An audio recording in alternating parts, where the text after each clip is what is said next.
Vamos orar todos juntos.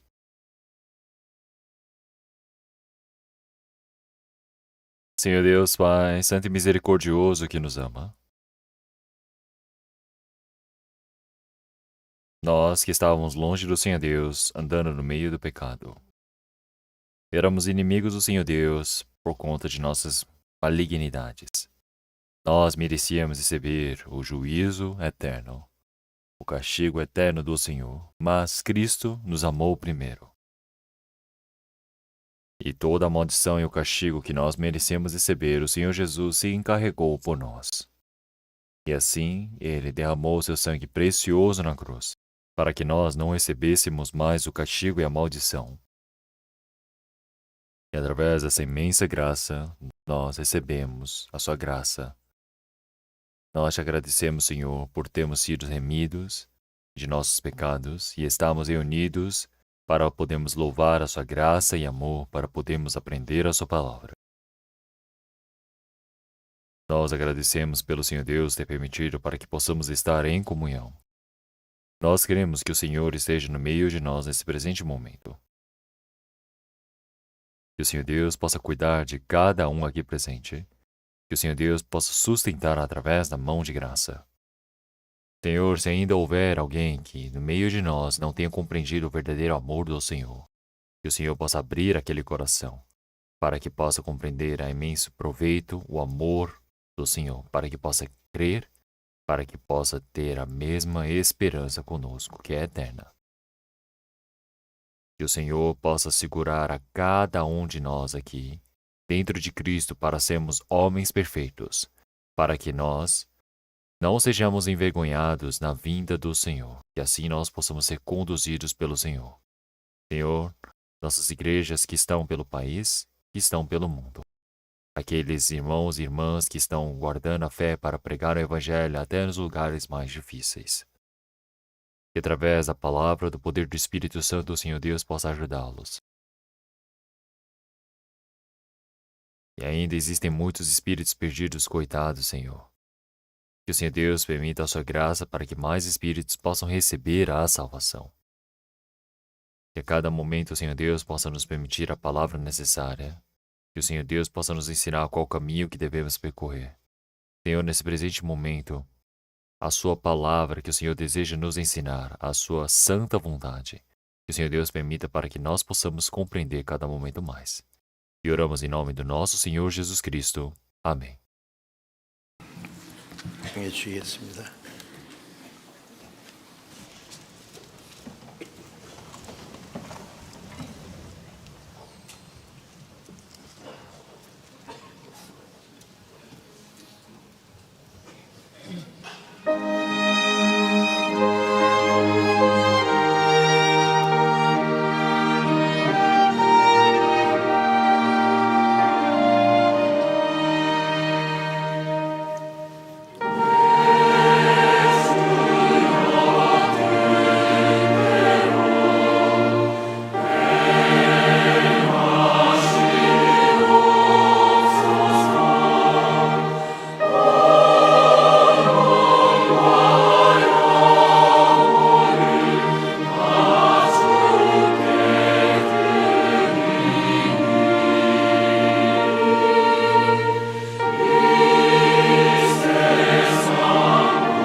Então vamos procurar a palavra da Bíblia.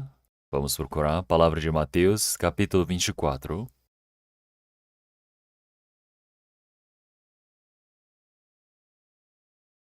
Mateus, capítulo 24.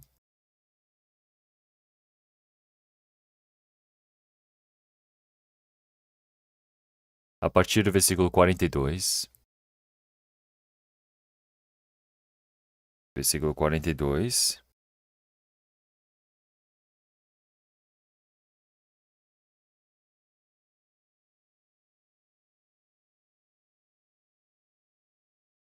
Ao 44, eu irei ler.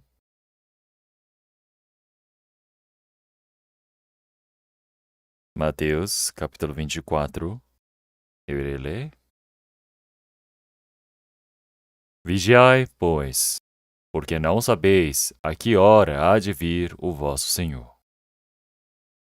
Mas considerai isto: se o pai de família soubesse que vigília da noite havia de vir o ladrão, vigiaria e não deixaria minar a sua casa. Por isso estais vós preparados também, porque o Filho do Homem há de vir a hora em que não penseis. Vamos ler até aqui.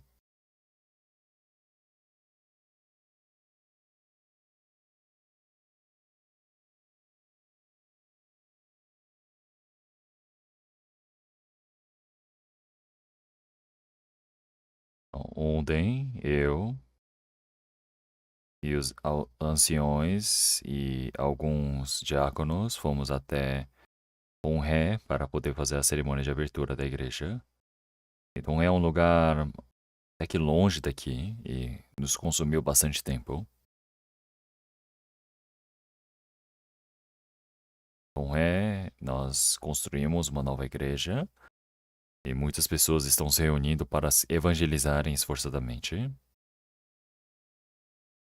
Na região de Kangdo, nós temos por volta de 18 igrejas. Então, antes, nesta região, nós não tínhamos muitas igrejas. Mas o número de igrejas está aumentando. Mais pessoas estão recebendo a salvação.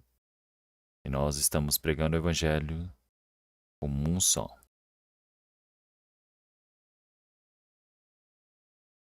Então, não somente no nosso país, mas o mundo inteiro, seja politicamente, seja militarmente, seja por medidas realmente climáticas. Nós temos vários desastres e nós sentimos que o retorno do Senhor está muito perto. Então, o Senhor Jesus, ele disse para nós sabemos que o Filho do Homem jaz às portas quando nós vemos esses sinais. Então, se nós olharmos no Antigo Testamento, se nós olharmos também no Novo Testamento, então aparecem diversas palavras sobre o retorno de Cristo. Então, todas as outras profecias além destas, realmente já foram todas cumpridas. E agora nós sabemos que o retorno do Senhor é a única que resta. Então, o retorno do Senhor, ao mesmo tempo que termina a salvação do Senhor neste mundo, vai vir o dia onde o Senhor julgará toda a humanidade. E nós sabemos que estamos muito perto deste fim. E é por isso que hoje nós iremos pensar um pouco sobre o retorno de Cristo.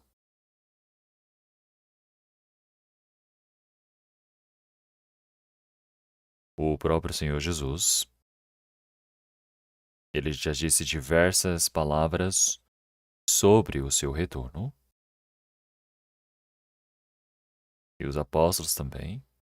Eles pregaram várias palavras sobre o retorno de Cristo. E dentre as palavras que nós lemos, Mateus capítulo 24,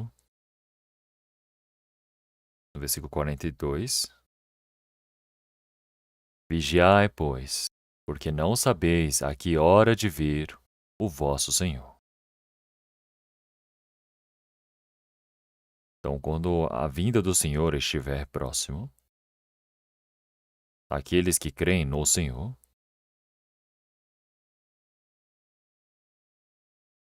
eles aguardam pelo seu retorno, e para isso, a sua vida de fé precisa estar acordada. Então, você estar acordado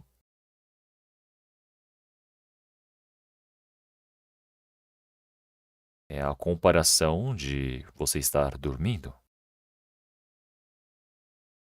Então, um cristão que recebeu a salvação, recebeu uma nova vida, tem uma nova esperança que é eterna. E é por isso que a nossa vida de fé, ao ver do Senhor Deus, precisa ser uma vida de fé que esteja sempre acordada, vigilante. E é por isso que ele disse: vigiai, pois, porque não sabeis a que hora há de vir o vosso Senhor. Então, a vinda do Senhor, com certeza, há de acontecer, mas o dia, o tempo, ninguém o sabe. Então, nem os anjos do céu sabem, nem o Filho sabe. Quer dizer que nem o Senhor Jesus não sabe. É somente o Pai que sabe. Porque está dentro do plano de Deus. Mas, se nós olharmos na Bíblia, o Senhor Deus, através de vários sinais, ele nos demonstrou que esse tempo está muito próximo. E é por isso que o Senhor Jesus, ele diz aqui: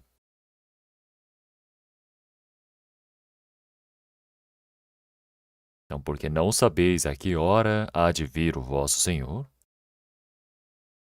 Então, é por isso que assim, como você já sabe, mas considerar isto, se o pai de família soubesse a que vigília da noite havia de vir o ladrão, vigiaria e não deixaria minar a sua casa. Então, as casas em Jerusalém, em Israel, perdão, é diferente das que nós conhecemos hoje em dia.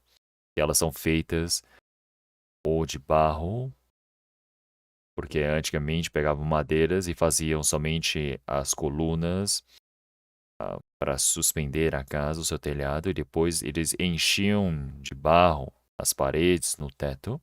Então, o ladrão, antigamente, ele podia perfurar a parede para entrar na casa. Eles cavam. É por isso que usa o verbo minar, quer dizer que eles começam a minar a parede da sua casa. É por isso que o Senhor ele está dizendo para você estar o quê? Vigilante, de vigília da noite. Não é? Então vigiaria e não deixaria minar a sua casa. Porque se soubesse que em momento o ladrão haveria de vir, então por que o Senhor ele deu um exemplo, uma parábola, como a de o exemplo comum de um ladrão? Porque naquele tempo poderia ter tido muitos ladrões, acredito eu. Mas pense bem, um ladrão quando ele vai para a sua casa ou para a casa de alguém para roubar, ele não manda uma carta para você ou para o fulano de tal. Ele simplesmente vem no momento mais inesperado, no meio da madrugada para roubar. Ele perfura a parede da sua casa, ele abre um buraco ou no teto e entra na sua casa e rouba as coisas da sua casa, ou podem até agredir a pessoa que esteja na casa, não é? E tomam à força as coisas que estão dentro da casa. É por isso que o Senhor ele disse para nós estarmos realmente vigilantes, porque não sabemos a que vigília da noite haveria de vir o ladrão. Então, porque se o pai de família estiver de vigília, ele não vai deixar o ladrão roubar a sua casa. Então, quer dizer que nós sempre precisamos estar preparados, porque não sabemos a que momento o ladrão há de vir. Então, é por isso que nós precisamos estar preparados para recebermos o Senhor. E o Senhor ele há de vir no momento que nós não pensamos. Então, no momento em que não penseis. Quando nós estamos com o nosso coração para as coisas do mundo, quando eu vivo realmente é, relaxado com as coisas deste mundo, é o momento que o Senhor ele há de vir. Então, o Senhor ele mostrou vários sinais que a sua vinda está muito próxima. Então, existem vários sinais sobre a vinda do Filho do Homem para este mundo novamente. Se nós olharmos em Mateus capítulo 24,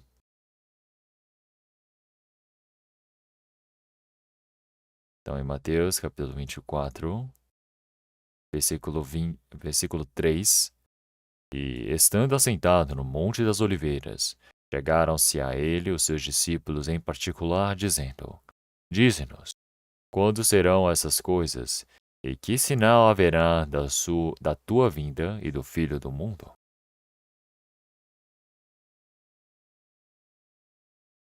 Então, o Senhor,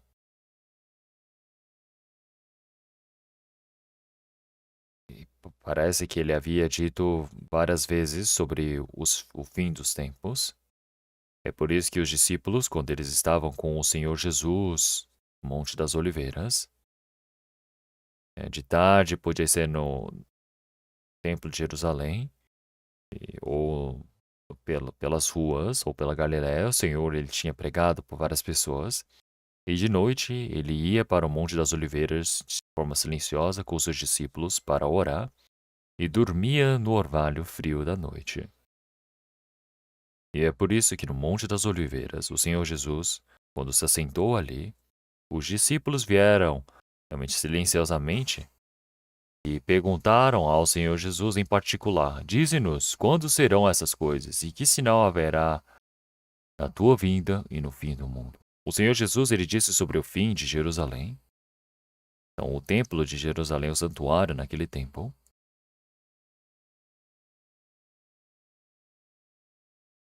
é um santuário em 500 a.C. O santuário que foi construído por Salomão foi totalmente queimado pela Babilônia. E depois de 70 anos de escravidão da Babilônia, eles retornaram para Israel, assim conforme a promessa do Senhor. E um homem chamado Zorobabel, ele foi à frente e reconstruiu o templo. Então, o santuário que foi construído naquele tempo era muito, realmente pequeno, realmente miserável em comparação ao santuário que Salomão havia construído. E depois, o rei Herodes, que foi enviado por Roma, ele queria a aprovação do povo judeu, e assim ele reconstruiu o santuário de forma grandiosa. É por isso que durante 46 anos de construção, eles finalizaram a construção. É por isso que era magnífica naquele tempo. Mas naquele tempo era construído com pedras que foram lapidadas.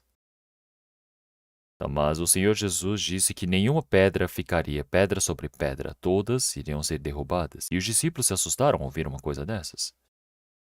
E a derrubada do templo de Jerusalém significa o fim do povo judeu ao mesmo tempo. É por isso que eles ficaram com medo e eles perguntaram ao Senhor Jesus: Senhor, aqui tempo, aqui época, quando isso vai acontecer? Quando que o templo vai ser destruído? Quando que o fim de Jerusalém, de Israel vai chegar? E também qual é o sinal para a vinda do Filho do Homem? Então todos os discípulos eles vão ser espalhados pelo mundo e ainda o evangelho vai ser pregado ao mesmo tempo. E para isso tudo foi o que o Senhor Jesus ele havia dito. E é por isso que eles perguntaram quando que essas coisas haverão de acontecer? Porque no retorno do Senhor e também no fim do mundo, realmente qual é o sinal que acontecerá? Então o Senhor ele já disse diversas vezes dizendo que ele haveria de retornar. Então os discípulos eles ficavam desacreditados e também ficavam questionando, pensando, nossa, quando será que uma coisa dessa vai acontecer? É por isso que eles perguntaram sobre o fato mais importante. E no fim dos tempos, realmente quando o Senhor ele retornar, é o fim dos tempos, não é? Então por que que o Senhor ele deixou a história da humanidade continuando até os dias de hoje, que o Senhor Jesus, ao morrer e ressuscitar, o evangelho que começou em Jerusalém, para que possa ser pregado por todo o mundo. E aí todas as pessoas que receberam a salvação através da fé possam ser discernidas. Então, entre as pessoas que vão para o céu e as pessoas que vão para o inferno. E nesse último tempo, o Senhor, ele virá. É por isso que, nesse último tempo, no retorno do Senhor, o qual é o sinal que haverá. Então, o Senhor, ele disse sobre o sinal que haveria de acontecer naqueles tempos. Então, nós podemos ver o vento realmente já mais, um pouco mais fresco, mais aconchegante da primavera, e eu sei que as flores estão próximas para florescer, não é? E eu vi as flores, realmente cerejeira, que já começam a brotar nesse tempo. E esse é o sinal da primavera, não é? As flores começam a florescer, a desabotoar. Então, nós podemos ver que até as folhas, elas, quando começam a se encher de cor amarela, vermelha e começam a cair dos seus galhos, nós sabemos que está perto o inverno. Então, da mesma maneira, com todos esses sinais, nós podemos saber que o que há de acontecer. É por isso que no retorno do Senhor, o Senhor ele não vem para este mundo sem nenhum sinal. Mas o Senhor ele disse que vários sinais irão se manifestar.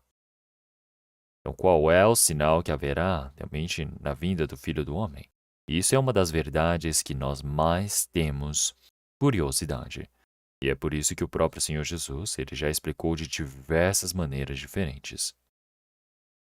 Se nós olharmos em Mateus capítulo 24, versículo 7, porquanto se levantará nação contra nação e reino contra reino, e haverá fomes, e pestes, e terremotos em vários lugares. Mas todas essas coisas são um princípio de dores. Então, dentre vários sinais, realmente entre nação, eles irão brigar. Pode ser a mesma nação contra nação, ou reino contra reino. Isso pode ser porque uma guerra de ideologia. Lá na Coreia do Sul também nós temos a guerra de ideologia da Coreia do Sul e Coreia do Norte. Nós temos as pessoas que vivem num país democrático de liberdade e o outro num país comunista. E já que eles não conseguem conviver juntos, nós vivemos até o presente momento no meio de uma ansiedade muito grande, realmente de uma hostilidade gigantesca. E isso não é somente no nosso país, mas em vários lugares do mundo. Então aqui disse que é reino contra reino. Então são países que irão lutar um contra o outro. Então nós temos esses perigos de guerra nos últimos tempos. Então, seja a Primeira Guerra Mundial, a Segunda Guerra Mundial, muitas pessoas foram sacrificadas. E quando a última guerra acontecer, isso não vai ser uma guerra somente internacional, vai ser uma guerra realmente mundial mais uma vez. E nesse tempo, muitas pessoas irão morrer, e não simplesmente vão morrer muitas pessoas, mas a história da humanidade vai chegar ao fim. E como nós sabemos muito bem, a última guerra é a guerra com a bomba atômica. Assim como em Sodoma e Gomorra, quando ela estava totalmente corrupta de forma moral, então o Senhor ele escreveu em Gênesis capítulo 19 muito bem sobre o fim daquela cidade. E no tempo de Noé, quando o mundo estava cheio de pecado, o Senhor ele utilizou do dilúvio da água para julgar este mundo. Hoje em dia, as pessoas são mais corruptas, têm mais pecado do que no tempo de Noé ou o tempo de Sodoma e Gomorra. E nesse último tempo, realmente, este mundo todo precisará ser julgado pelo fogo. Mas por que o Senhor ele não julga este mundo ainda? Como em 1 Pedro capítulo 3, assim como um dia fosse 1000 anos fosse um dia. O Senhor não deseja que ninguém pereça, mas chegue ao arrependimento. É por isso que o Senhor ele está aguardando com muitíssima paciência. Existem muitos espíritos que ainda não receberam a salvação, e o Senhor ele está aguardando para que esses espíritos também possam receber a salvação. E esse tempo também é limitado. Nós sabemos que quando chegar o limite, há de chegar o fim. É por isso que país contra país, é que diz nação contra nação, reino contra reino, são os perigos de guerra. E é por isso que nesse último tempos nós sabemos que é uma guerra diferente de antigamente. Essa última guerra vai ser uma guerra com armas nucleares. É por isso que nós sabemos que 8 países têm as armas nucleares neste mundo. A Coreia do Norte também é um país tão pequeno, mas também faz uso dessas armas nucleares para realmente intimidar os seus inimigos. E é por isso que, realmente, na Bíblia, em Ezequiel também já explicou muito bem o que acontecerá nesses últimos tempos. Então, quem irá tomar um papel protagonista é Rússia. Ela é do extremo norte, realmente do extremo norte de referência de Israel, é Moscou. Então, Meshech, Tubal, não é? É Moscou. E ele virá com muitos países para atacar a Israel. E isso tudo está já preparado. Então, Rússia, quando for atacar a Israel, existem vários países que irão tomar a frente. E esses países todos estão presentes nesse tempo. Então, o país que irá tomar a frente para atacar Israel é o Irã. Então, o Irã, realmente, ele tem o objetivo de criar armas nucleares para atacar a Israel. Então, por trás, a Rússia continua realmente fazendo suporte, os ajudando. E eles parece que já conseguiram um arsenal, realmente nuclear, tão grande que parece que eles deixaram escondido no subsolo. É por isso que as armas nucleares do Irã, então, até os cientistas que estavam fazendo essas armas, então, pelo que eu sei das notícias, Israel matou já por volta de 4 deles, dos cientistas. Um, pela manhã, estava com seu carro indo para trabalhar. No momento em que ele ligou o carro, tinha uma bomba implantada no carro e explodiu e ele morreu. Então, 4 pessoas que morreram de forma inusitada. São 4 cientistas que faziam parte do programa nuclear do Irã. E Israel não vai deixá-los assim, quietos, já que o Irã também irá tomar essa frente para atacar e tudo já está planejado muito bem, preparado, assim conforme está escrito na Bíblia. É por isso que nesses últimos tempos, a última guerra vai ser uma guerra nuclear.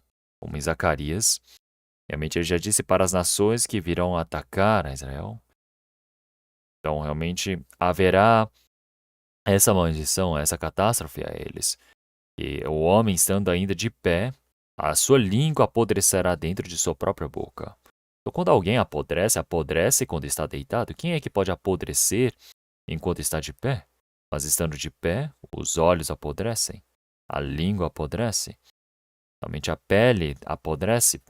Então pense bem, quando acontece uma guerra nuclear, não tem nem tempo de você deitar. Tudo vai derreter no mesmo instante. Então, se nós olharmos para esta guerra nuclear, ele tem todo um significado detalhado na Bíblia, e nós sabemos muito bem sobre esses sinais que com certeza há de acontecer. E é por isso que será nação contra nação e reino contra reino. Então, esse sinal está acontecendo de forma muito clara na nossa geração. Então, uma guerra não acontecer ainda é totalmente um milagre. Então, nós não sabemos o que há de acontecer no dia a dia. Então, se nós olharmos para a Coreia do Norte, qualquer coisa, ele já começa a ficar bravo dizendo que vai incendiar toda a Península Coreana. E eles não falam isso somente por palavras, mas eles parece que receberam a tecnologia da Rússia, não sei, mas eles têm esse arsenal nuclear também. Usando esses foguetes, essas armas. Então, nós sabemos que a Coreia do Norte, eles realmente se aclamam dizendo que são o país mais poderoso deste mundo, um dos, porque ele tem um arsenal nuclear. Então, nós estamos vivendo numa época muito perigosa. Mas por que que nós não tememos? Porque uma guerra nuclear, quando acontecer, há de acontecer a qualquer lugar. Então, qual seja o lugar que aconteça, realmente é o fim dos tempos. E antes que chegue esse fim, realmente o Senhor virá. Então, Sodoma e Gomorra, antes que chegue ao fim, realmente para retirar Ló e suas duas filhas. Assim também no tempo do dilúvio, antes de julgar este mundo através da água, Noé e a sua família, as 8 pessoas, foram salvas através da arca, para que pudessem suportar todo o dilúvio. Então, por fim, o Senhor há de julgar este mundo através do fogo. Como Isaías capítulo 50, realmente diz, aquele que está realmente, aquele que está amarrado ao fogo, realmente ele irá entrar no fogo, no próprio fogo que acendeu e morrerá. Então, o homem, ele irá criar a própria bomba e morrer na sua própria bomba. Mas antes que chegue esse tempo, o Senhor, ele há de retornar. Com isso, nós sabemos que é o retorno dos céus nos ares. Assim como o Senhor levou a Enoque no fim dos tempos, realmente do dilúvio. Então, Ló e suas filhas, por exemplo, também. Assim como o Senhor os retirou de Sodoma e Gomorra, como em 1 Tessalonicenses capítulo 1, como o Senhor, quando ele retornar, o Senhor, ele virá nos buscar.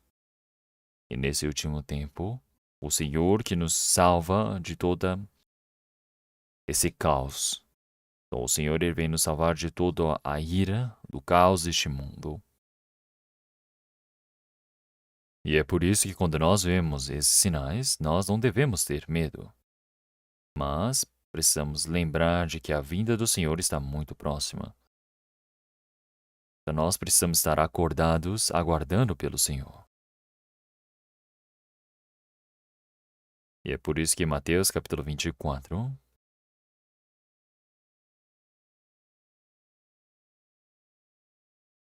como no versículo 7, porque nação contra nação e reino contra reino, e haverá fomes e pestes e terremotos em vários lugares. Mas todas estas coisas são os princípios de dores. Então nós temos as fomes. Em Lucas capítulo 21, e a gente fala no versículo 11 sobre pestilências, pestes, doenças, não é? Depois terremotos, em vários lugares, isso mostra as catástrofes naturais. Então, antigamente haviam vários terremotos. Mas chegando no século XX, o número de terremotos aumentou drasticamente. E muitas pessoas estão morrendo por conta do terremoto. Assim como no Mianmar, dessa vez, de uma magnitude de 7,7, realmente muitas pessoas morreram.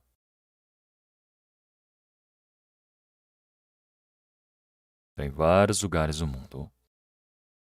São terremotos e sinais de terremotos muito maiores. Realmente já está sendo anunciado. Então nós sabemos que aqui ele está falando que são as fomes. Antigamente havia fome também, mas hoje em dia nós temos toda uma poluição da atmosfera, da natureza, e é por isso que muitos países têm as suas árvores que estão morrendo, nada está conseguindo ser plantado, muitas pessoas estão morrendo de fome. Então, nós somos pessoas que estamos comendo até demais, nós estamos tentando emagrecer, fazendo dieta, Tem vezes que nós nos esforçamos para não comer, mas tem muitas pessoas que não têm o que comer. É diferente. Esse é o princípio das dores. E isso realmente não tem como ser resolvido. Não seja as questões climáticas, como em Lucas capítulo 21, versículo 11, diz que são as pestilências, são doenças. Então, antigamente havia doenças também, seja ebola, havia a peste bubônica na Idade Média. Então, muitas pessoas morreram por conta dessas pestes. E assim também como a pandemia do Covid-19 que nós experimentamos dessa vez. E isso não é algo regional, não é endêmico, mas é uma pandemia pelo mundo inteiro. Eu acredito que tudo isso é como se fosse um trailer mostrando que uma pestilência é realmente muito mais perigosa há de vir. E muitas pessoas estão dizendo assim. Então, nós precisamos estar acordados, porque nós temos as fomes, pestes, terremotos, são as pestilências, não é? Em vários lugares, realmente há de acontecer. E isso está acontecendo a todo lugar, a todo momento, em todos os lugares, e cada momento de forma mais severa. Então, todas essas coisas são o princípio de dores. Então, o Senhor, ele há de trazer as dores, castigo para este mundo, e isso é o início da nossa geração. Então, é o início das dores. E depois, se nós olharmos o versículo 11, e surgirão muitos falsos profetas e enganarão a muitos. Então, um outro sinal é quer dizer que muitos falsos profetas. Antigamente, no Antigo Testamento, haviam falsos profetas, mas nós não sabemos quantos falsos profetas existem nos dias de hoje. Eles realmente enganam a muitos. Então, vocês já pensaram quantas pessoas são enganadas pelo mundo inteiro? Então, os falsos profetas, eles dizem, eu sou falso? Não, ninguém diz uma coisa dessas. Todos eles realmente se declaram o verdadeiro. Então, existem seitas que são realmente muito sutis. Nós temos heresias realmente muito infantis também, mas o diabo que se manifesta de várias maneiras. E é por isso que na palavra de Mateus, capítulo 7, versículo 21, também já disse.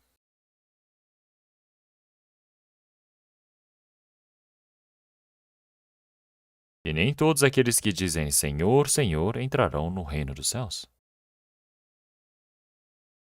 Então, muitas pessoas dizem Senhor, Senhor. Muitos falsos profetas irão enganar a muitos. Haverão muitas igrejas. Haverão muitas denominações, muitos pastores. Então, vai haver realmente um esforço, um zelo gigantesco. Mas se eles todos são pessoas que realmente pregam o evangelho de forma correta, como seria ótimo. Então nós temos no Antigo Testamento tivemos centenas de falsos profetas e somente um ou dois profetas do Senhor Deus que são verdadeiros. Até nos dias de hoje acontece uma coisa dessas. Tem pessoas que se declaram dizendo que são profetas do Senhor. Mas se nós olharmos no trabalho que eles fazem, eles nunca passaram por uma experiência de nascer de novo. Eles ensinam mentiras.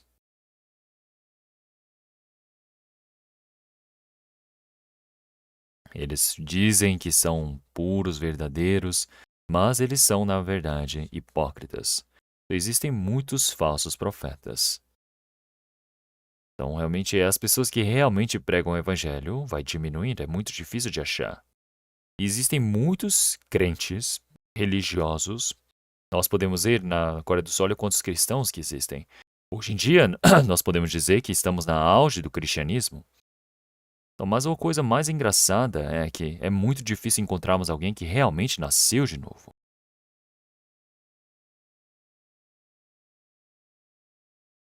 E é por isso que em Lucas capítulo 13, o Senhor, ele disse para entrar pela porta estreita. Buscar entrar pela porta estreita. Que muitos buscam entrar por ela, mas na realidade são poucos. Não é? Por quê? Porque os falsos estão ensinando mentiras, falsidades. E é por isso que eles enganam a muitos. Então, muitos falsos profetas se manifestam e eles enganam a muitas pessoas. Então, mas realmente são tantas pessoas. Então, as pessoas sempre acham que o número representa se é fato ou não. Então, a mentira está andando em falsidade. E as pessoas acham que a verdade é a mentira. Isso é os nossos dias. Então, realmente muitos serão enganados. Então, através da injustiça que se alastra pelo mundo, o amor vai se esfriar. Quer dizer que nós sabemos que o pecado está aumentando. A injustiça é o pecado. Através do pecado, o amor de muitos se esfriará. As pessoas, um traindo ao outro. As pessoas são individualistas. Então, não tem. O amor é individualista, somente pensam em si mesmos. E também, se nós olharmos o versículo 14, e este evangelho do reino será pregado em todo o mundo, em testemunho a todas as nações, e então virá o fim. Então, esta palavra é uma palavra muito importante que o Senhor disse. Essa palavra do evangelho, para ser realmente pregada para todo o mundo, não é? Para ser testificada por todo o mundo. Então, ele irá ser pregado por todo o mundo. Então, o Senhor, quando ele disse essas palavras, então nem os discípulos haviam compreendido de forma exata ainda. Até o povo de Israel escolhido por Deus, realmente eram muito poucos aqueles que criam no Senhor Jesus.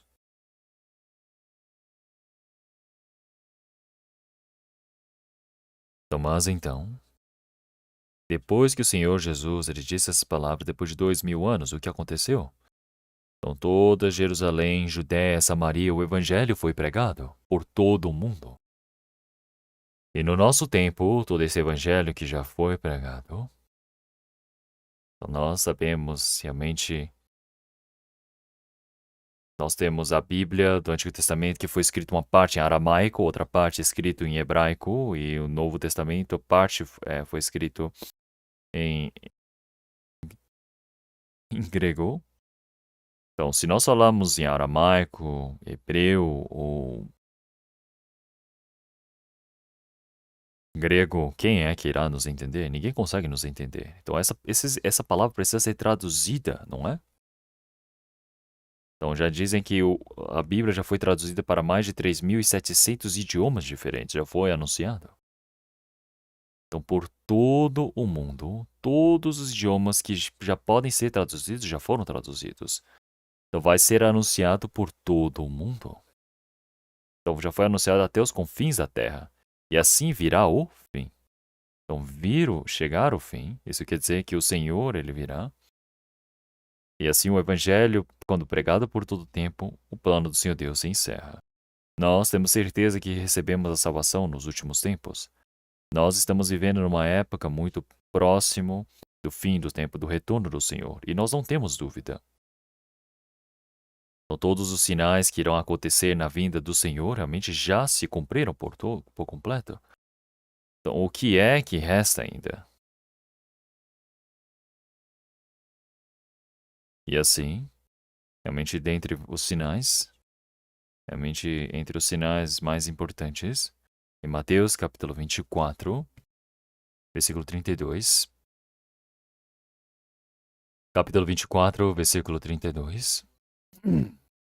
Aprendei, pois, esta parábola da figueira. Quando já os seus ramos se tornam tenros e brotam folhas, sabeis que está próximo o verão. Igualmente, quando virdes todas essas coisas, sabei que ele está próximo às portas. Em verdade vos digo que não passará esta geração sem que todas essas coisas aconteçam. Ele disse para aprendermos a parábola da figueira. Então, qual é a parábola da figueira? Representa a Israel. Então, no nosso país, então, na Coreia do Sul, nós dizemos que o Mugunha é a flor que representa a nação. Então, ela fica o ano todo realmente murchando e florescendo, murchando e florescendo. E isso representa que a nação da Coreia do Sul passou por diversas dificuldades, mas sempre venceu e retornou a florescer. Então, mas o que representa a Israel é a figueira. Então, por que a figueira? Porque não tem flores. Então, a figueira que está madura, quando você parte no meio, você consegue ver que ela está vermelha. E algumas pessoas dizem que a flor está escondida dentro do fruto. É uma flor interna. Então, se nós olharmos no Antigo Testamento também, as pessoas de Israel, quando eles desobedeceram ao Senhor Deus, o Senhor ele disse que eles eram como a figueira má que não tem o que comer. Quando Israel realmente eles faziam o mal, eles se tornavam como a figueira má. Então, aparece na Bíblia também o Senhor realmente fazendo ela secar e morrer. Então, o Senhor Jesus, quando ele estava pela manhã cedo entrando em Jerusalém, ele estava com fome. E no meio da estrada, havia uma figueira realmente cheia de folhas. E o Senhor ele foi perto para ver se havia realmente frutos, mas só tinha folhas, não tinha frutas. Então o Senhor, ele amaldiçoou aquela figueira. Então quando ela foi amaldiçoada, ela morreu seca. Onde já se viu alguém matar uma árvore porque não está dando frutos? Então, eu vi sobre um filósofo chamado Bertrand Russell, e ele disse: por que eu não sou cristão? Então, os pais dele realmente faleceram quando ele era jovem. E ele cresceu abaixo de sua avó, nos cuidados da avó, que era uma cristã realmente fiel. Mas Russell, ele não creu, e até o fim ele foi agnóstico, ateu. E ele disse: por que eu não sou cristão? Então, de vários dos motivos de por que ele não crê em Cristo, ele disse: Cristo matou a figueira. Então, uma pessoa ela pode dizer, daí ela estava abaixo da árvore de caqui e viu que o caqui não estava brotando nenhum caqui, e ele pegou o machado e começou a cortar a árvore de caqui. Então, as pessoas ouvindo uma história dessa vão pensar o quê? Nossa, ele é maluco, é doido, uma pessoa agressiva. O Russell, ele pensou no Senhor Jesus dessa mesma maneira. Que disse: nossa, Jesus, mesmo com poder, como é que ele pode matar uma árvore só porque não deu frutos? Isso está errado, disse ele. Então, mas os milagres que o Senhor Jesus ele fez, realmente tudo existe um segredo, um significado. Então, ter somente as folhas de figueira, realmente, mas não ter os frutos, representa Israel daquele tempo. Por fora, eles dizem: eu sou o povo escolhido por Deus. E gostam de se manifestar, se gloriar, mas por dentro não tem fruto nenhum. Então, isso representa o estado do povo de Israel. Então, Jesus Cristo foi enviado, mas eles não creram. É por isso que o povo de Israel foram amaldiçoados. E isso representa de que eles haveriam de perecer. Então, ter a figueira ter secado e morrido, isso representa o povo de Israel que há de negar o Senhor Jesus, e eles irão ser amaldiçoados e serão destruídos. Então, se nós olharmos para essa figueira que morreu seca, ela não morreu para sempre. Se olharmos em Mateus capítulo 24, versículo 32, vamos ler novamente. O Senhor ele disse: Aprendei, pois, esta parábola da figueira. Quando já os seus ramos se tornam tenros e brotam folhas, sabeis que está próximo o verão. Igualmente, quando virdes todas essas coisas, sabei que ele está próximo às portas. Uma vez eu deixei plantado a figueira num vaso e ela parecia que estava morta durante todo o inverno. Eu pensei, nossa, eu vou arrancar ela, porque ela já morreu? Mas eu pensei, mas vamos deixar só para ver o que vai acontecer. E depois, quando passou a primavera, chegou o verão, assim os ramos tornando tenros e ele começa a brotar folhas. E eu percebi, nossa, ele está vivo ainda. Então, o povo de Israel, 70 depois de Cristo, eles foram totalmente destruídos por Roma.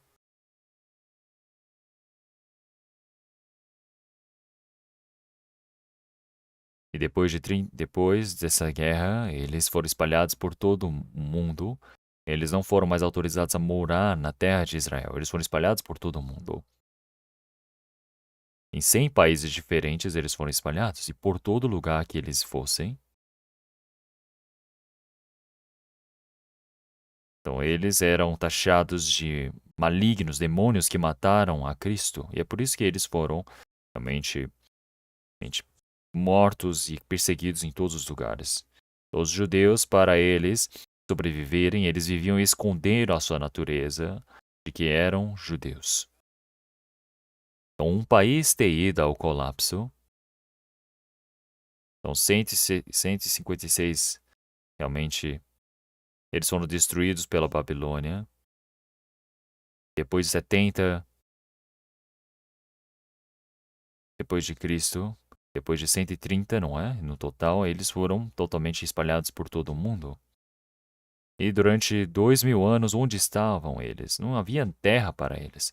Durante 2000 anos, uma nação que havia desaparecido, eles voltaram para sua terra. E naquele tempo, realmente, quando eles retornaram, voltou para o mundo árabe, onde as pessoas creem em Allah, não é? Que Mohammed, que nem existe, eles diziam, Allah é o Deus vivo. Eles criaram esse Deus falso. E eles se dizem realmente o profeta que serve ao Senhor. E muitas pessoas creram nele e o seguiram. Então as pessoas, elas creem melhor ainda nas mentiras.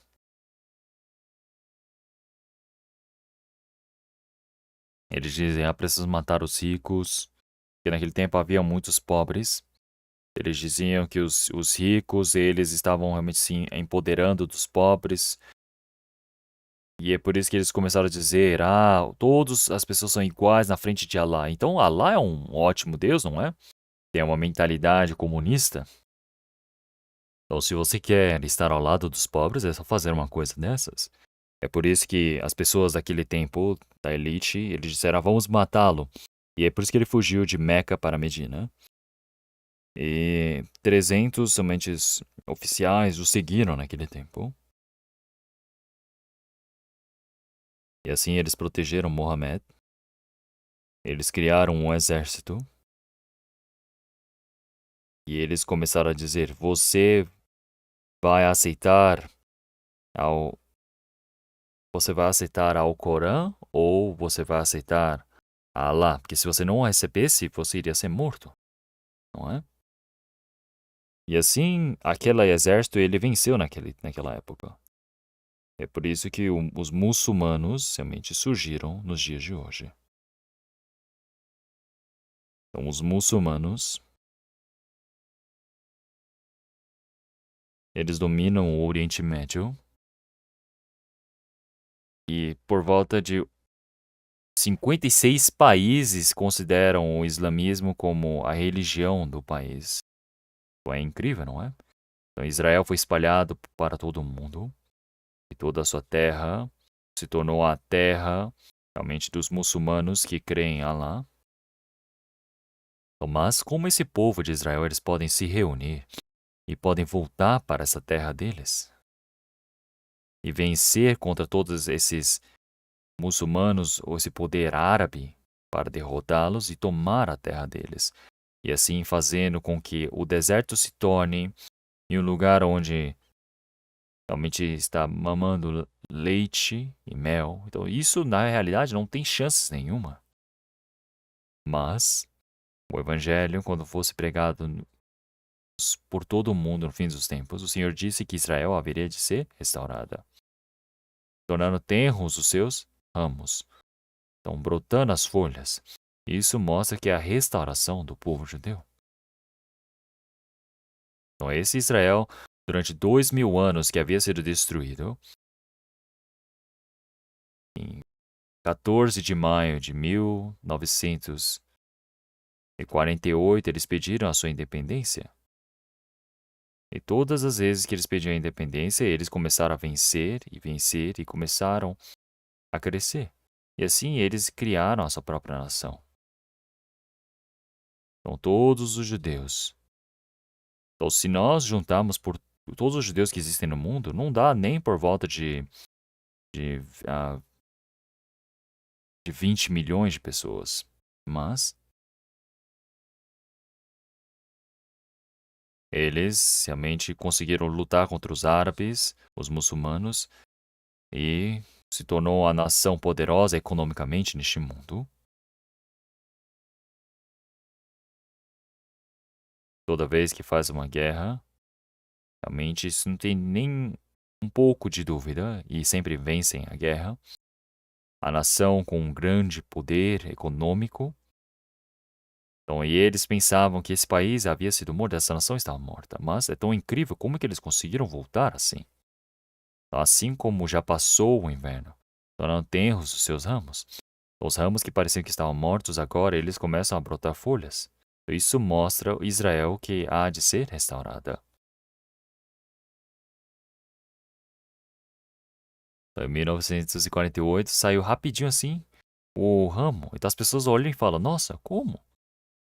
Parecia que estava morto, mas depois de 2000 anos, agora eles se tornaram uma nação. Então isso nunca aconteceu na história da humanidade. Então, em Jeremias capítulo 31, ele disse sobre assim, até que não acabe a regra do dia e da noite, a lei da dia e da noite, Israel não irá desaparecer. Quer dizer, com certeza eles irão se restaurar. E Israel se restaurou assim como nós sabemos nos dias de hoje. E olhem como um país tão pequeno se tornou um país tão poderoso. E atrás disso nós sabemos que o Senhor Deus está por trás de tudo isso, não é? Que é o plano de Deus. Então, vendo todas essas coisas, sabei que o Filho do Homem jaz às portas. Então, quando Israel for restaurada,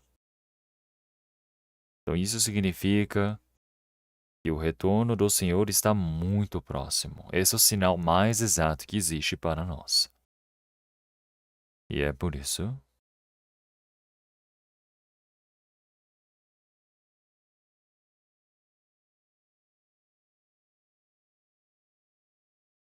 então, o Senhor ele já disse que todas essas coisas irão acontecer. Não é como no versículo 34, em verdade vos digo que não passará esta geração sem que todas essas coisas aconteçam. O céu e a terra passarão, mas as minhas palavras não hão de passar. Então, nós não podemos dizer quantos anos é uma geração, quantos anos é uma época. Mas as pessoas daquela geração, enquanto elas estiverem vivas, aquelas que verem estes sinais. Então, Pilatos, ele para crucificar o Senhor Jesus, ele quando entregou para a cruz. Então, Pilatos, ele perguntou 3 vezes e queria defender a Jesus, dizendo, por que querem crucificá-lo? Ele não tem pecado, mas os judeus queriam crucificá-lo. Ele disse, nossa, se você não crucificá-lo, você também é traidor de César. Então, Pilatos, ele era um homem que também era oportunista. Então, ele viu que o povo de Israel estava realmente causando o caos, não é? Fazendo manifestações. E assim eles poderiam criar realmente notícias para Roma dizendo que Pilatos estava governando de forma errada. E com certeza iria chamá-lo de volta para Roma. E é por isso que ele lavou a mão na frente do povo dizendo, eu sou inocente deste homem, do sangue deste homem. Então desse sangue inocente, vocês que irão se assegurar. Ele disse: não, tudo bem, faça cair esse sangue sobre nós e nossos filhos. Começando desde aquele tempo até toda a geração, durante 2000 anos. É o sangue que mataram a Cristo que não tinha pecado, caiu sobre eles. E é por isso que o Senhor Jesus ele disse que todo o valor desse sangue realmente cairá sobre essa geração. Quer dizer que a geração daqueles que realmente estiverem vivos, aqueles que venderam a Cristo, quando eles estiverem vivos, Jerusalém haverá de ser destruída.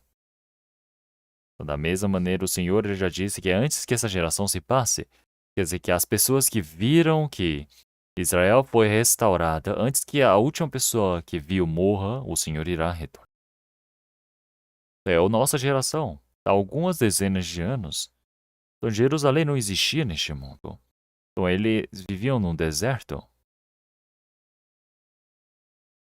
Mas, naquele tempo, realmente os muçulmanos estavam dominando toda aquela terra, mas com qual poder eles poderiam entrar ali para vencer e transformar aquela terra em uma terra frutífera e reconstruir a nação? Com o pensamento do homem é impossível. Então, enquanto é impossível, o Senhor o faz possível. É assim Deus manifesta que esse é o trabalho feito por Deus. Então, é o trabalho feito por Deus. E o que seria se não fosse? Então, nós sabemos que tudo isso é um milagre do Senhor Deus. Mas quando eles pecam, realmente eles eram destruídos. Mas o Senhor Deus não os destrói para sempre, porque se eles fossem destruídos para sempre, todos iriam dizer Deus está morto. Mas Deus, para mostrar que Ele está vivo, Ele restaurou o povo mais uma vez. Então, nós estamos vivendo numa época onde Israel toda, a destruição já passou e agora é a restauração de Israel.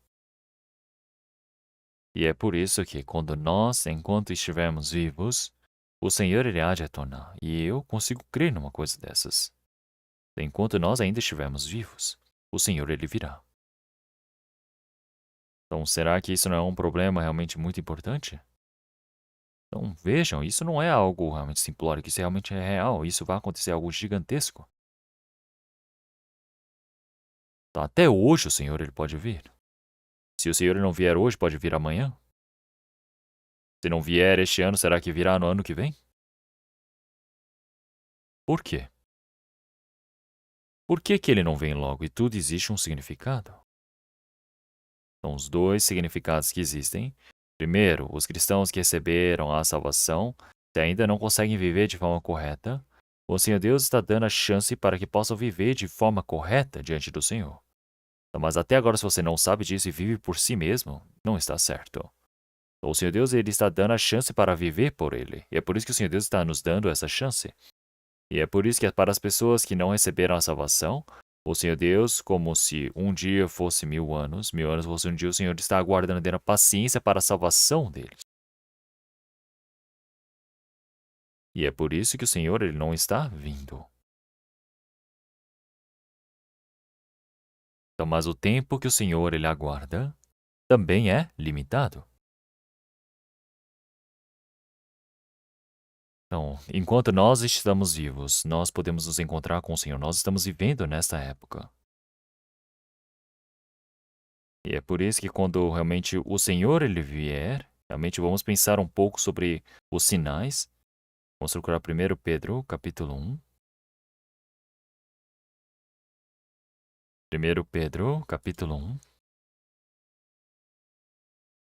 versículo 13.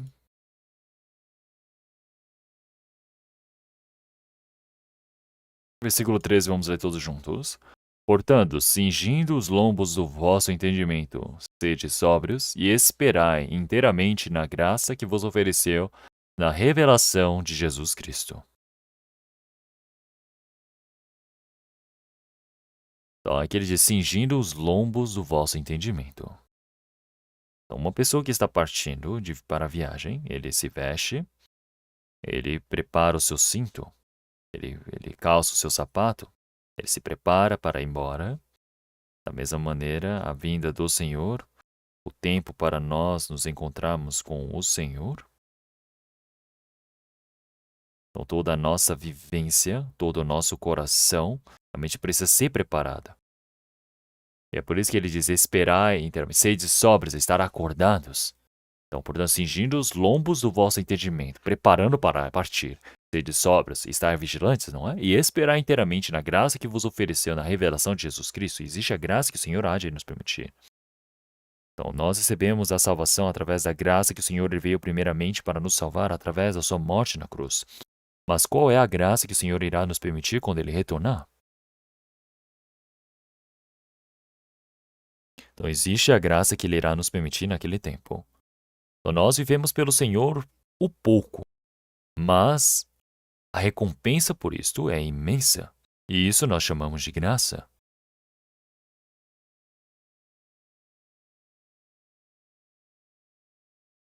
Então, se nós vivemos sacrificando no Senhor, realmente dedicando ao Senhor, então isso parece que o que nós, na realidade, estamos fazendo é muito pequeno, não tem nada de bom para se ver.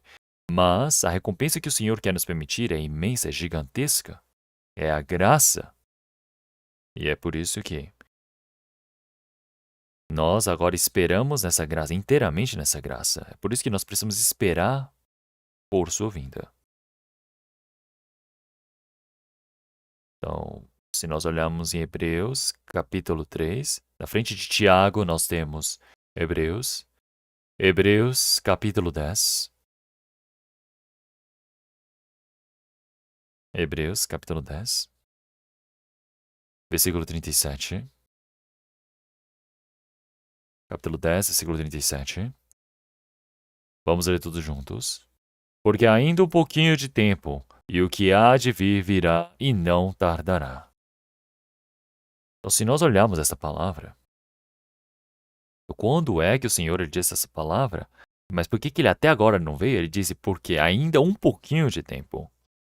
Ao nosso ver que é longo, mas diante do Senhor Deus, como em Salmos 90, realmente é como se fosse 1000 anos, como se passou como ontem. Então é num instante que tudo passa. É como se fosse num instante, um momento. Então o Senhor está dizendo que 1 ano é como 1000 anos, 1000 anos é como um dia para o Senhor. E é por isso que daqui a pouco, é daqui a um pouquinho diante do Senhor. Então aquele que está por vir, ele virá. Aquele que está prometido para vir, ele virá sem tardar. E é por isso que a vinda do Senhor é uma promessa exata que com certeza irá se cumprir. E é por isso que nós realmente temos sobre o retorno do Senhor. Existe o retorno do Senhor nos ares e o retorno do Senhor na terra. O retorno nos ares. Mateus capítulo 24, versículo 40. Então, naquele tempo, 2 pessoas estarão no campo, uma será levada e outra será deixada. 2 mulheres estarão realmente moendo, uma será levada e a outra será deixada.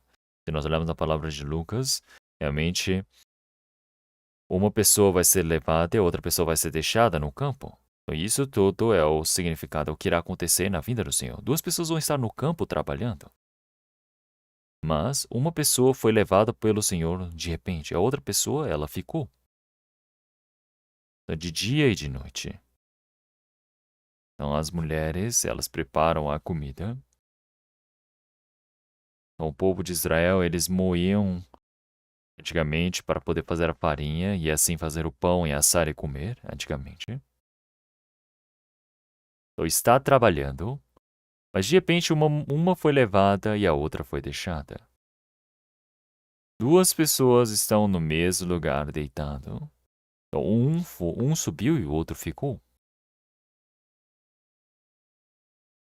Então, seja de tarde, uma pessoa que esteja no seu trabalho, outra pessoa que tenha o seu negócio, qual seja o trabalho que esteja fazendo. Se estiver trabalhando esforçadamente, o Senhor, ele vem e leva. Então, de dia e de noite. Então, uma irmã que recebeu a salvação, ela pode estar fazendo a comida e, de repente, ela vai subir. Está cheirando a comida, mas não tem ninguém. Ele chama, mulher, esposa, querida, está queimando. Cadê ela? Não tem ninguém. Só a esposa recebeu a salvação e foi, e o marido que não recebeu a salvação, isso vai acontecer, com certeza. adormeceu de noite profundamente, até as pessoas que estão dormindo, o Senhor há de levar. Seja de tarde, seja de manhã, seja de noite.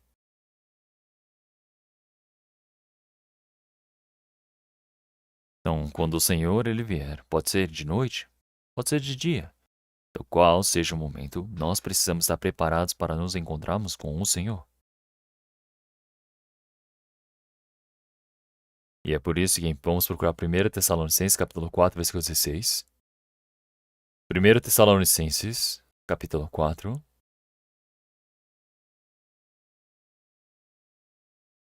1 Tessalonicenses, capítulo 4, versículo 16.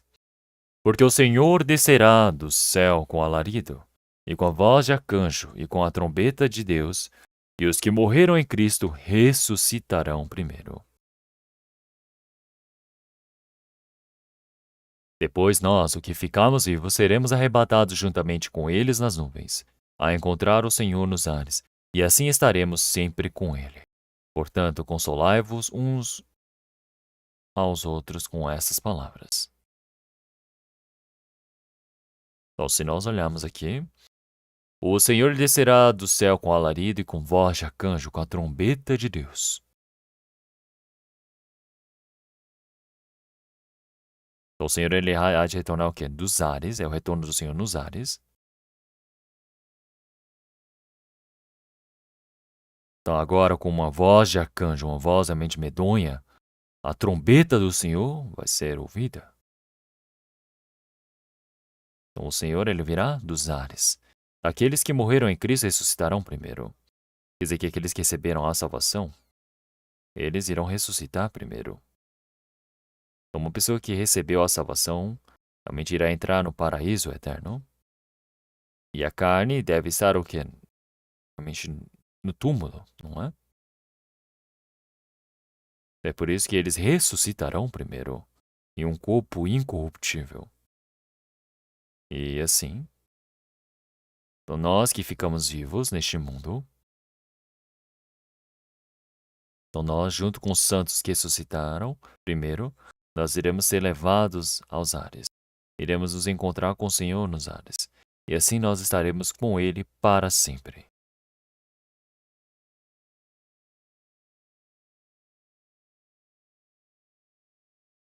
Então, realmente sendo levados para as nuvens. E isso não é algumas dezenas de metros que nós vemos a nuvem ali em cima, não é isso. Mas isso foi traduzida para o nosso idioma para nós podermos entender. Mas a ressuscitação de todos os santos, nós iremos ser levados realmente aos céus do Senhor. É isso nós chamamos isso de rapture, de arrebatamento. Então é ser levado aos ares. Então ser puxado e levado. Ser puxado e levado para cima. E é por isso que na vinda do Senhor, nós todos que restamos, iremos ser transformados por completo. Então, com a imagem do Senhor, nós iremos ser transformados. Se nós olharmos em 1 Coríntios, capítulo 15. 1 Coríntios, capítulo 15.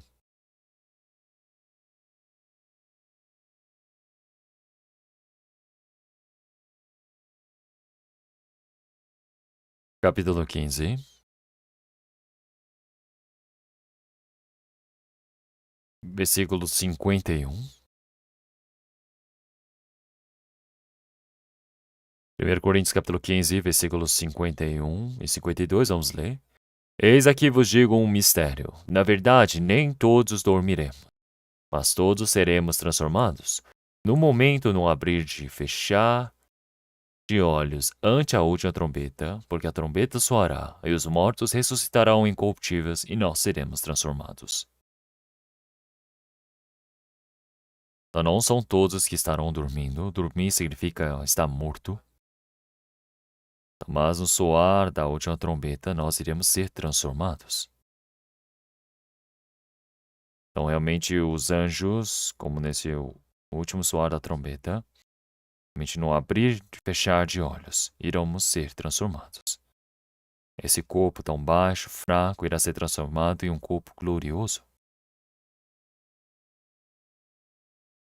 Então, no soar da trombeta.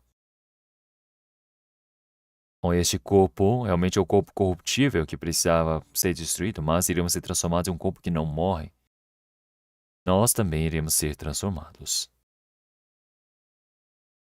Versículo 54, vamos ler todos juntos. E quando isto que é corruptível se revestir da incorruptibilidade, e isto que é mortal se revestir da imortalidade, então cumprir-se-á a palavra que está escrita: tragada foi a morte na vitória. Então, este corpo que precisava ser corruptível, se ele revestir da incorruptibilidade, e o corpo que é mortal se revestir da imortalidade, irás realmente cumprir essa palavra que foi vencida, acabou o domínio da morte. E é por isso que nós iremos ser transformados em um corpo novo, glorioso, eterno, que não morre. Nós iremos ser transformados. As pessoas que receberam a salvação irão ser transformados em um corpo, realmente ressuscitar em um corpo realmente santo, realmente glorioso. E essa é a nossa esperança final. Então nós precisamos conseguir crer nessa palavra.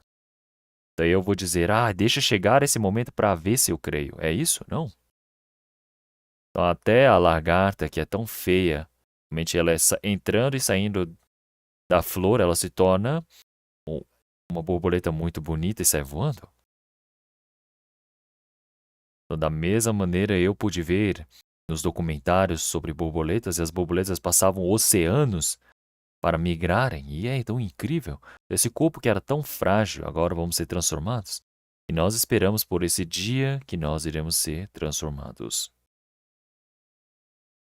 E se olharmos em 1 Tessalonicenses, capítulo 1, 1 Tessalonicenses, capítulo 1, versículo 10.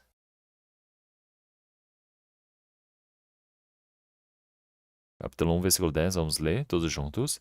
E esperar dos céus o seu Filho, a quem ressuscitou dentre os mortos, a saber, Jesus, que nos livra da ira futura.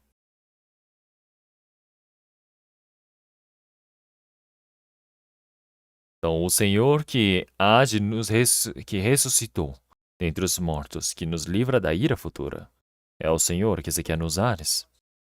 Ele veio para nos livrar da ira futura. É o Senhor Jesus que irá vir nos buscar antes da ira do juízo do Senhor Deus chegar a este mundo. Antes deste mundo ser julgado pela água, realmente a família de Noé que entrou na arca, eles foram salvos, não é? Eles fluíram, ficaram boiando. Então, da mesma maneira, nós todos recebemos a salvação. Então, no futuro, realmente, quando a ira do Senhor cair sobre essa terra, o Senhor ele há de nos resgatar, ele há de nos levar dali. Então, uma pessoa que recebeu a salvação, ele vai ficar nos 7 anos de tribulação e precisa passar por essa tribulação. Tem pessoas que dizem isso, mas isso é besteira. Não existe uma coisa dessas. Nós já iremos ser levados, arrebatados no momento em que soar a última trombeta. Então, e assim, quando o Senhor ele vir nos ares, tem esses 7 anos antes da vinda do Senhor para essa terra, existem as coisas que irão acontecer neste mundo. Então, se olharmos um pouco mais na Bíblia, vamos procurar Filipenses. Na frente nós temos Filipenses, Filipenses capítulo 2. Logo na frente, Filipenses capítulo 2, versículo 20. Capítulo 3, versículo 20. Perdão, capítulo 3, versículo 20. Versículo 20 e 21. Vamos ler todos juntos. Mas a nossa cidade está nos céus, de onde também esperamos o Salvador, o Senhor Jesus Cristo, que transformará o nosso corpo abatido para ser conforme o seu glorioso, segundo o seu eficaz poder de sujeitar também a si todas as coisas. A nossa cidadania está nos céus. E quando nós olhamos essa palavra, o que nós sentimos? Então, uma pessoa que nasce na Coreia do Sul, desde o momento que nasceu, ela tem a cidadania sul-coreana. Então, de forma orgulhosa, pode dizer que é um sul-coreano. E a nação tem o papel, o dever de nos defender, de nos proteger, e também tem o dever de nos ajudar no meio da dificuldade. Então, uma pessoa que recebeu a salvação é cidadão dos céus. Isso quer dizer que nós temos, por exemplo, a dupla nacionalidade, não é? Então, nossa carne vive nessa terra, e é por isso que tem a cidadania deste mundo, mas o nosso espírito é dos céus. Então, a cidadania deste mundo logo irá se acabar, mas a cidadania dos céus é eterna, é uma glória eterna. A nossa cidadania está nos céus. E é por isso que nós esperamos o Salvador, o Senhor Jesus Cristo. Então, o Senhor, Ele irá nos levar para este mundo eterno, que é o seu reino. Ele irá nos levar. Então, nós que vivíamos este mundo, que sofríamos, que recebíamos toda a tribulação, nós sabemos que esta é a salvação também. É por isso que nós vemos na palavra de Romanos também que é a salvação, realmente, de nossos corpos. Então, o Senhor Deus, Ele tem o poder para criar todas as coisas através da palavra. Ele mantém todas as coisas através da palavra. E através desse poder, o Senhor, Ele faz transformar a nosso corpo abatido para ser conforme o seu corpo glorioso, segundo o seu eficaz poder de sujeitar também a si todas as coisas. Esse corpo tão baixo, tão fraco, vai ser transformado em um corpo glorioso, realmente espiritual como o do Senhor. Assim como a lagarta que parecia tão nojenta se tornou uma borboleta. Nós esperamos por esse dia. E é por isso que esta é a esperança, a maior esperança do cristão. Então nós precisamos viver aguardando por esse dia. Então, se nós olharmos em Colossenses, logo depois de Filipenses, nós temos Colossenses, capítulo 3, versículo 4. Colossenses, capítulo 3, versículo 4. Vamos ler todos juntos.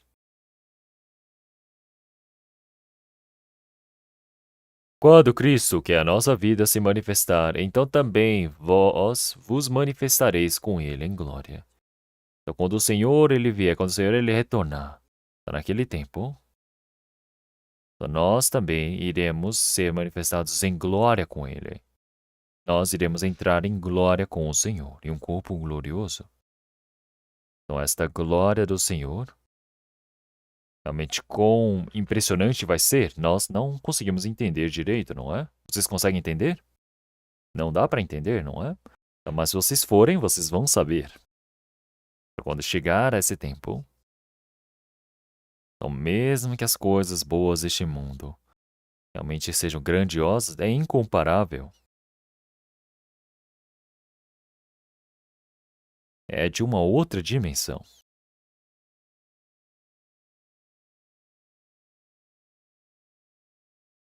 E assim, vamos procurar Mateus, capítulo 16.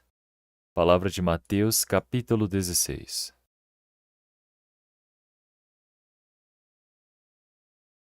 Mateus, capítulo 16. A partir do versículo 28.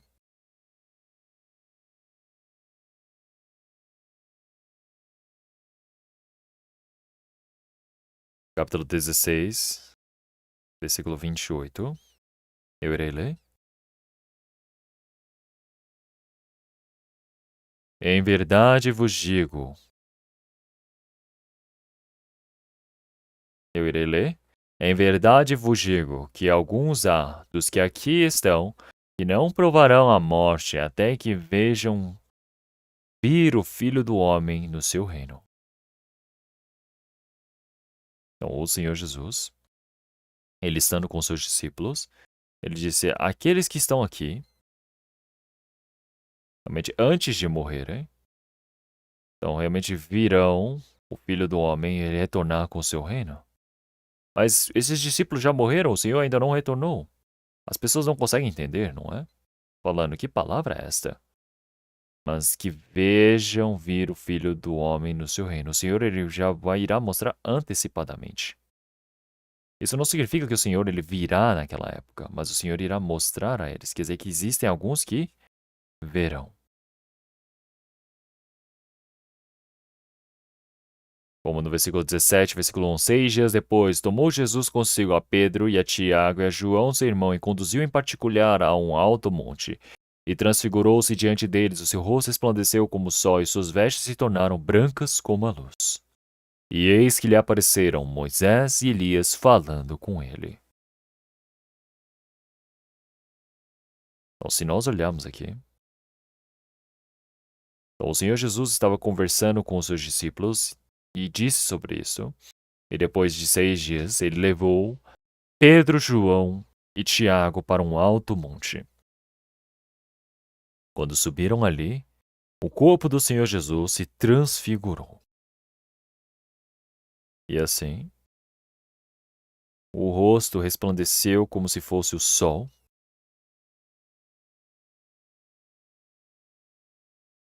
A veste se tornou realmente resplandecendo como o sol. A veste do Senhor Jesus começou a resplandecer, quer dizer que o Senhor transformou-se em algo glorioso. Mas ali de repente Moisés e Elias apareceram. E eles começaram a conversar com Cristo. Então, Moisés, ele é o representante do Antigo Testamento, da lei, e Elias representa os profetas, o Antigo Testamento. Então, por que esses dois se manifestaram? Porque quando o Senhor ele vier, o Senhor mostrou os dois acontecimentos da sua vinda. No Monte da Transfiguração, Pedro vem dessa forma como ele explicou essa palavra. Se olharmos em 1 Pedro, a 2 Pedro, 2 Pedro, capítulo 1, 2 Pedro, capítulo 1, versículo 16.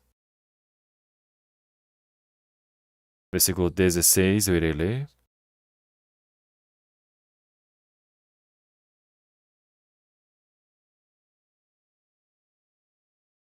Porque não fizemos saber o poder e a vinda de nosso Senhor Jesus Cristo seguindo fábulas astuciosamente compostas, mas nós mesmos vimos a sua majestade. Porquanto ele recebeu a glória, ele recebeu de Deus Pai a honra e glória. Quando da magnífica glória que foi dirigida a seguinte voz: Este é o meu filho amado, em quem me tenho comprazido. E ouvimos esta voz dirigida no céu, estando nós com ele no Monte Santo.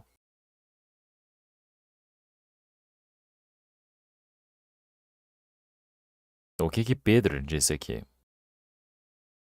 Ele está dizendo, o Senhor, quando ele manifestou seu poder, manifestando na sua glória, isso não é uma fábula, não é uma história criada.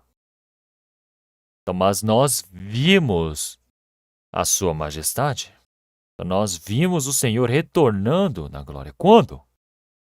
No Monte da Transfiguração, no alto monte. Então, essa era a forma do Senhor, ele realmente retornando para este mundo. E é por isso que o Senhor disse: Este é o meu filho amado a quem tenho comprazido. Então, quando nós estávamos no Monte Santo junto com ele, no monte que o Senhor ele foi transformado. Então, ali eles viram a forma de que o Senhor ele foi transformado. E Pedro ele viu antecipadamente. Quer dizer que o Senhor ele mostrou antecipadamente para eles o que há de acontecer no futuro. Então, mas por que Moisés e Elias apareceram ali? Moisés é aquele que resgatou o povo de Israel do Egito e os conduziu até a terra de Canaã. Da outra parte do Jordão, ele só pôde ver a terra de Canaã e não pôde entrar. Ele morreu antes de entrar no Monte Nebo. E Elias, ele andou com o Senhor, ele fez o trabalho do Senhor Deus e foi levado vivo. Moisés é aquele que dentro de Cristo, ele representa as pessoas que morrem e vão para e são salvas, morrem, e são chamados para serem transformados para entrar no reino de Deus. E Elias é aquele que não morreu, não conheceu a morte, e enquanto vivo foi chamado e levado pelo Senhor. É por isso que os dois representantes, Moisés e Elias, representam todos os santos que receberam a salvação. Então tem pessoas que de longe observaram o fim e morreram, e tem outras pessoas como Elias que irão ser transformadas vivas. E nós, como Elias, ainda vivos, nós iremos ser arrebatados. Nós pertencemos a este grupo. Então hoje eu estava pregando e já passou bastante tempo, então eu irei pregar até aqui.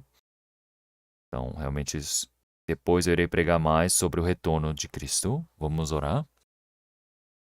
Senhor Deus, Pai, Santo e Misericordioso, conforme a sua palavra, o retorno do Senhor está muito próximo. E nós sabemos que o Senhor realmente permitiu seu evangelho neste mundo que está cheio de malignidade, cheio de mal, mas este mundo que realmente há de ser julgado no dia do seu Senhor, do seu retorno. Realmente qual seja a tribulação, realmente nós podemos viver obedecendo essa palavra. Que o Senhor permita para que nós possamos viver para a sua glória. Senhor, que nós nesse dia possamos ser transformados em um corpo glorioso com o do Senhor. Para nós nos encontramos com o Senhor. Senhor, que nós todos possamos nos encontrar com o Senhor no meio da glória. Que nós não pecamos o nosso coração para as coisas vãs deste mundo. Que nós não vivamos seguindo os desejos da nossa carne, mas sim que nós possamos seguir a vontade do Senhor, aguardando pelo Senhor, o nosso Salvador. Que assim nós possamos viver obedecendo de forma correta diante do Senhor, o Senhor conduz a nossa vida. E oramos em nome do nosso Senhor Jesus Cristo. Amém.